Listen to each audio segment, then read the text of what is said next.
आज कौन सा विषय है आपका? हिंदी व्याकरण।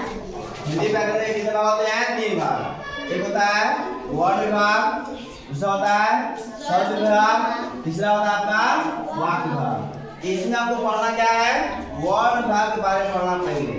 तो वर्ण विभाग जब पढ़िएगा तो इसका 2 भाग होता है। एक होता है कभी स्वर वर्ण, दूसरा होता है आपका व्यंजन वर्ण। व्यंजन जब पढ़िएगा तो स्वर वर्ण के 3 भेद होते हैं। एक होता है कहते हैं आपका ह्रस्व स्वर। ह्रस्व स्वर ये इसकी मात्रा, इसकी 4 वर्ण होते हैं। और दूसरा ये हसाऊ और रे, ये 4 वर्ण होते हैं। दूसरा होता है आपका दीर्घ स्वर। क्या होता है? दीर्घ स्वर। दीर्घ स्वर में 7 वर्ण होते हैं। कौन कौन? आ, दीर्घाए, दीर्घाओ, ए, ऐ, ओ, औ। ये कितना होते हैं? 7 वर्ण होते हैं। इसके बाद होता है आपका प्लुत स्वर।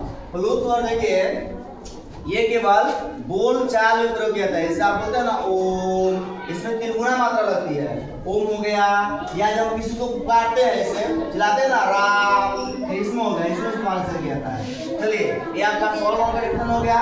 इस वाला जो व्यंजन वर्ण, व्यंजन वर्ण में आते हैं। व्यंजन वर्ण का 5 भेद होता है। कितना होता है? 5 भेद। एक होता है आपका ह्रस्व स्वर। ये क्या होता है? सॉरी, अस्पर्श व्यंजन। क्या होता है इसका? अस्पर्श व्यंजन। अस्पर्श व्यंजन 5 से मध्य होती है और ये 25 वर्ड। इसके बाद होता है आपका अंतस्थ व्यंजन। अंतस्थ व्यंजन में 4 होते हैं। य, र, ल, व, ये 4 वर्ड होते हैं। इसके बाद होता है आपका उष्ण व्यंजन। उष्ण व्यंजन होता है आपका 4, फलावे सा, न सा, डटे सा, ह, ये 4 वर्ड होते हैं। इसके बाद आपका आता है संयुक्त व्यंजन। संयुक्त में होता है ये 2 वर्णों के मिल से बने होते हैं। जैसे हो गया आपका छ, त, य और स, ये 4 होते हैं। इसके बाद आपका आता है द्विगु व्यंजन। द्विगु व्यंजन में भी 2 होते हैं। जब द के नीचे बिंदु लगा देती है और ध के नीचे बिंदु लगा देती है, द्विगु व्यंजन है। ये भी कितना होता है? 2 होती है। ठीक है।